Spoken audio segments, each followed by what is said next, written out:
First up, as Iran investigates President Ebrahim Raisi's death, the United States State Department has revealed that Iran had requested assistance, but the U.S. had been unable to provide help, largely due to logistical reasons.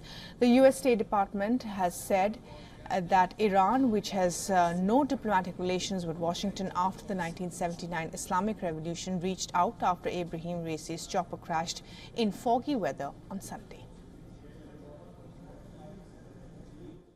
We were asked by the Iranian government for assistance. We said that we would be willing to assist. It's something that we would do with respect to any government in this situation. Ultimately, largely for logistical reasons, we weren't able to provide that assistance. The crash came days after the United States and Iran reportedly held clandestine talks in Oman aimed at improving regional stability. The U.S. administration's condolences for Raisi were described as standard and not showing support. It even claimed that Raisi had blood on his hands as he presided over mass executions of political prisoners and cracked down on protests by women. Meanwhile, the former Iranian Foreign Minister Mohammad Zarif has blamed U.S. sanctions on aviation parts for the crash of the helicopter that killed President Ebrahim Raisi.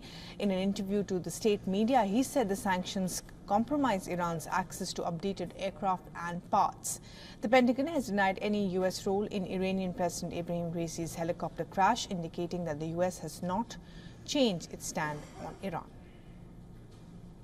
The United States had no part to play in that crash, and that's a fact, plain and simple.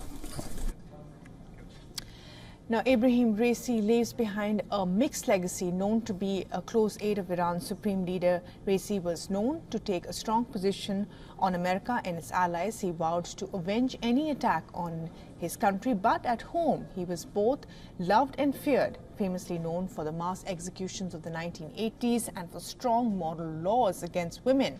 Iran seems divided over his death.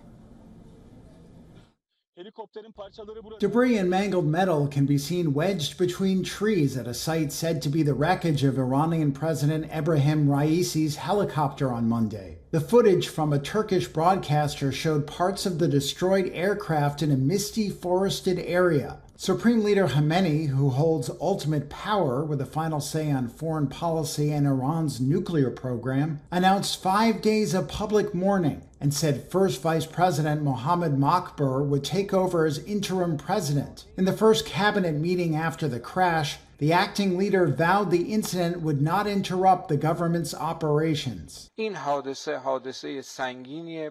is a serious incident for all of us. It is sad and upsetting. But in the interests of the country and our people, we won't have any disruption. The country will continue moving forward under this leadership. Everyone should continue on with their roles despite this incident. In no way will this tragic incident interfere with the government and the running of our country. The crash comes at a time of growing dissent within Iran over an array of political, social, and economic crises. Iran's clerical rulers face international pressure over Tehran's disputed nuclear program and its deepening military ties with Russia during the war in Ukraine. The United Nations held a moment of silence for Raisi Monday, while leaders around the globe expressed their condolences, including Turkish President Tayyip Erdogan, who said earlier it sent rescue teams to assist. For all the latest news, download the WION app and subscribe to our YouTube channel.